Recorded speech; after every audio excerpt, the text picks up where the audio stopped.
नेपाल की इन बातों को जानकर आप हैरान रह जाओगे। एशिया का एक ऐसा खूबसूरत देश जहाँ के रीति रिवाज, खूबसूरत मंदिरें, हिल स्टेशन और यहाँ की महिलाओं के बारे में जानकर आप यकीन नहीं कर पाओगे। तो चलिए आज हम आपको खूबसूरत देश नेपाल की सैर करवाते हैं। दोस्तों, नेपाल को साउथ एशिया का सबसे पुराना देश माना जाता है और इस देश का प्राचीन इतिहास यहाँ के काठमांडू की पवित्र भूमि से शुरू होता है। वैसे तो नेपाल पर बारी बारी से कई राजाओं ने शासन किया है, लेकिन ये मुल्क आज तक कभी किसी का गुलाम नहीं रहा। इसलिए तो नेपाल का कोई स्वतंत्रता दिवस नहीं है। भले ही एक छोटा सा देश है जिसकी जनसंख्या सिर्फ 3 करोड़ के आसपास है, फिर भी यहाँ पर 123 से भी ज्यादा अलग अलग भाषाएं बोली जाती हैं। दोस्तों, नेपाल की राजधानी काठमांडू शहर है जो दुनिया के 10 सबसे लोकप्रिय शहरों में से एक है। इस शहर को 2000 साल से भी पुराना बताया जाता है, जो कई प्राचीन मंदिरों का घर भी है। यहाँ का हर एक हिस्सा हिंदू और बौद्ध मठों से भरा पड़ा है। नेपाल दुनिया का एक लौता हिंदू राष्ट्र है जहाँ पर 80% हिंदू, 9% बौद्ध और 11% में अन्य धर्मों के लोग रहते हैं। इस देश की सबसे बड़ी पहचान है माउंट एवरेस्ट और हिमालय, और साथ ही आपको बता दूं कि दुनिया के 10 सबसे ऊंची चोटी यू में से 8 यहीं पर मौजूद है। नेपाल पानी को सुरक्षित करने के मामले में वर्ल्ड में दूसरे नंबर पर है। यहाँ पर पानी को बिल्कुल भी बर्बाद नहीं किया जाता।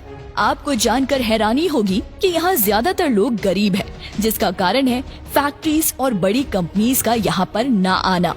दोस्तों, नेपाल का राष्ट्रीय पशु गाय है, जिसे नुकसान पहुंचाने पर सख्त मना है। यहाँ की करेंसी को नेपाली रूपी कहते हैं, जिसका मूल्य भारतीय रुपए से भी कम है।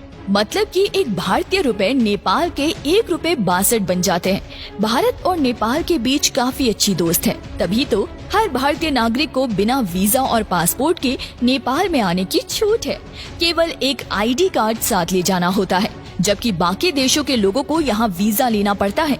नेपाल के काफी सारे युवा भारत में काम करने भी आते हैं। इसके अलावा इन्हें भारतीय सेना में भी शामिल किया जाता है।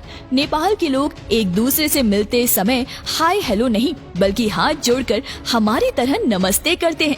दोस्तों, भगवान बुद्ध के प्रति लोगों में काफी श्रद्धा है और इनकी जन्मभूमि लुम्बिनी सांस्कृतिक है, जो नेपाल में ही है। अब आप सोच ही सकते हैं ये कितना शांत प्रिय देश होगा। यहाँ कभी धर्म या जाति के नाम पर कोई झगड़ा नहीं हुआ। नेपाल में टाइम जोन के मुताबिक नहीं, बल्कि माउंट एवरेस्ट के आधार पर चलता है। इसलिए यहाँ का टाइम दुनिया के समय से 45 मिनट पीछे रहता है। यहाँ के लोगों मोमोज खाना ज्यादा पसंद करते हैं।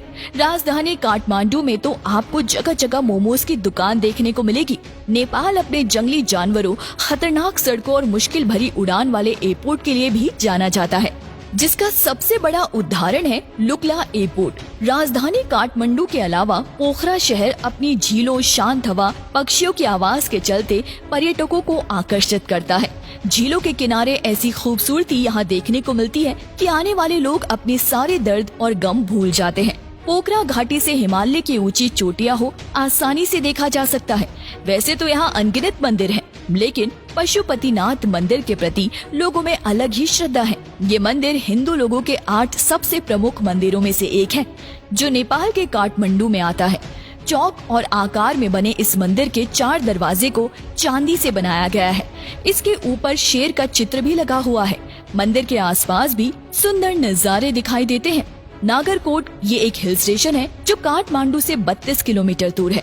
लगभग 7000 मीटर की ऊंचाई पर मौजूद इस हिल स्टेशन के बारे में एक बात आपको चौंका देगी कि यहाँ से हिमालय की चोटियों के साथ साथ माउंट एवरेस्ट का सूर्योदय भी दिखाई देता है।